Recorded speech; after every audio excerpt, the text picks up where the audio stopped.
To Vasanth channel. இன்றைக்கி நம்ம video பார்க்க போகிறோம் அப்படின்னா காக்கிநாடா ஸ்டைலில் கார முட்டை தோசை எப்படி பண்ணலாம் அப்படின்னு பார்க்கலாம். வீடியோக்குள்ளே வாங்க. ஃபஸ்ட்டு ஒரு மிக்ஸி ஜாரை எடுத்துகிட்டு ஒரு 4-5 பல் பூண்டை இது கூட சேர்த்துக்கிறேன். அது கூட வரமிளகா ஒரு 6 வரமிளகாயை உள்ளே இருக்க விதையெல்லாம் நீக்கிட்டு நான் இது கூட சேர்த்துருக்கேன். ஒரு 4-5 கருவேப்பிலை அதையும் சேர்த்துக்கிட்டு ஒரு அரை ஸ்பூன் அளவுக்கு சீரகத்தையும் நான் இது கூட சேர்த்துருக்கேன். புளி ஒரு நெல்லிக்காய் சைஸ் அளவுக்கு புளியை தண்ணியில் போட்டு வச்சுருந்தேன். அதையும் இது கூட சேர்த்துட்டு தேவையான அளவுக்கு உப்பு சேர்த்துக்கலாம். அவ்வளோதான். அதை ஃபைன் பேஸ்ட்டாக அரைச்சிக்கலாம்.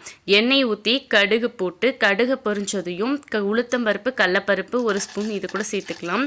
இது ரெண்டுமே நல்லா வணங்கி வந்ததுக்கப்புறம் ஒரு கொத்து கருவேப்பிலை அதையும் இது கூட சேர்த்துட்டு நல்லா வணக்கி எடுத்துக்கலாம்.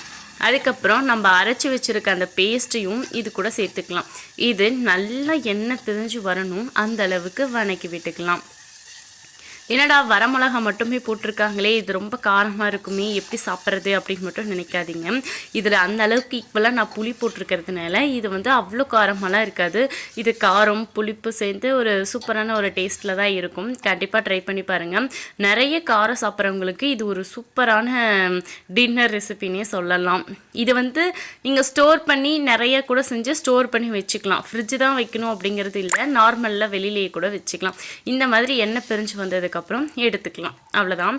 அடுத்து தோசைக்கல்ல நல்லா சூடு பண்ணி 1 கரண்டி அளவுக்கு மாவு எடுத்து நல்லா ஸ்ப்ரெட் பண்ணி வச்சு ஊற்றிக்கிறேன். எந்த அளவுக்கு மெல்லிசா முடியுமோ அந்த அளவுக்கு இது இந்த மாவு தோசை இதை நல்லா அப்படிங்கிறது கிடையாது. ரவை தோசையில் கூட சூப்பராக செட் ஆகும். அதே மாதிரி கோதுமை மாவு தோசைக்கு அந்த அளவுக்கு சூப்பராக இருக்குங்க. அது கோதுமை தோசை நார்மலாகவே நிறைய பேர் சாப்பிட மாட்டோம். ஆனால் இந்த மாதிரி பேஸ்ட் வச்சு நம்ம செய்யும்போது அது இன்னும் சூப்பரான டேஸ்ட்டில் இருக்கும். நான் அடுத்தடுத்த வீடியோஸில் அந்த மாதிரி ட்ரை பண்ணி உங்களுக்கு போடுறேன். நீங்களும் அதை பார்த்து ட்ரை பண்ணிக்கோங்க. இப்போ நான் நெய் 1 ஸ்பூன் அளவுக்கு சேர்த்துருக்கேன். நீங்கள் எண்ணெய் கூட விட்டுக்கலாம். உள் பக்கமும் வெளி பக்கமும் நெய்யை ஊற்றிக்கிட்டு நான் அரைச்சி ரெடி பண்ணி வச்சுருந்த பேஸ்ட்டை 1 ஸ்பூன் அளவுக்கு இது கூட சேர்த்துக்கிறேன். அது மட்டும் இல்லாத முட்டையும் 1 முட்டை நான் சேர்த்துருக்கேன். இது 1 முட்டை தான் சேர்க்கணும்னு கிடையாது. உங்களுக்கு எந்த அளவுக்கு அந்த பேஸ்ட் வேணுமோ அதையும் ஊற்றிக்கலாம். முட்டை 2 கூட சேர்த்து சாப்பிட்டுக்கலாம். 1 சாப்பிட்டா கூட ரொம்ப வயிறு ஃபில்லிங்காக ஃபீல் பண்ண வைக்கும். இது அது ரெண்டையும் ஈவனாக ஸ்ப்ரெட் பண்ணி விட்டுக்கலாம். இந்த வீடியோ எடிட்டிங்கில் ஒரு கரெக்ஷன் பண்ணியிருக்கேன். அது என்னன்னு முடிஞ்சால் கமெண்ட் பண்ணுங்கள். பார்க்கலாம் எத்தனை பேர் நோட் பண்ணியிருக்கீங்க. இதுக்கு தனியாக சட்னி செய்யணும், குழம்பு வைக்கணும் அப்படிங்கிற மாதிரிலாம் இருக்காது. ஏன்னா இதில் காரம் புளிப்பு முட்டை எல்லாமே இருக்கிறதுனால குழம்பு தொட்டு சாப்பிடணும் அப்படிங்கிற மாதிரிலாம் நமக்கு தோணவே தோணாதுங்க. இதுவே எல்லாமே கலந்துருக்கிறதுனால இப்படியே எடுத்து சாப்பிட்டாலே போதுங்க. காலையில் அவசரமாக ரெடி பண்ணிகிட்ருக்கோம் அப்படின்னா ஸ்கூல் பொண்ணுங்க அவங்களுக்குலாம் டிஃபன் பாக்ஸ் ரெசிபியாக கூட நீங்கள் இதை செஞ்சு கொடுத்து விடலாம். ஏன்னா எல்லாமே இருக்கிறதுனால அவங்களும் ஆசையாக விரும்பி சாப்பிடுவாங்க. சின்ன பிள்ளைங்களுக்கெல்லாம் செஞ்சு கொடுங்கங்க. நல்லா டேஸ்ட்டாக இருக்குதுன்னு சொல்லி இன்னொரு தோசை கூட சாப்பிட வாய்ப்பு இருக்குது.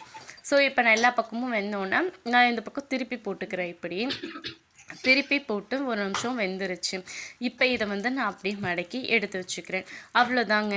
நான் சொன்ன மாதிரி காக்கிநாடா ஸ்டைலில் கார முட்டை தோசை ரெடி ஆகிடுச்சுங்க. இதில் அவங்க ஸ்டைலில் நிறைய இப்போ வரமிளகா போடுவாங்க. நாங்கள் காரம் கம்மியாக தான் சாப்பிடுவேங்கிறதுனால நான் எனக்கு தேவையான அளவுக்கு காரம் சேர்த்துருக்கேன். உங்களுக்கு காரம் நிறைய பிடிக்கும் அப்படின்னா நீங்கள் கண்டிப்பாக நிறையா சாப்பிட்லாம். இது இப்படியே சாப்பிட்லாம். இல்லைங்க குழம்போட தான் சேர்த்து சாப்பிட்ணும் அப்படின்னு நினச்சிங்கன்னா இந்த குழம்பை எப்படி வைக்கிறதுங்கிற வீடியோவை நான் கீழே டேக் பண்ணி வச்சுருக்கேன். அந்த மாதிரி குழம்பு வச்சு கூட சேர்த்து சாப்பிட்டு பாருங்கள். அது இன்னும் சூப்பராக தான் இருக்கும். உங்களுக்கு வேறு ஏதாச்சும் இன்னும் வீடியோஸ் வேணும் இதை மாதிரி பண்ணுங்கள் அப்படின்னு ஏதாச்சும் நீங்கள் கமெண்ட் பண்ணுங்கள். நான் கண்டிப்பாக அந்த ரெசிபிஸ்லாம் உங்களுக்காக போடுறேங்க.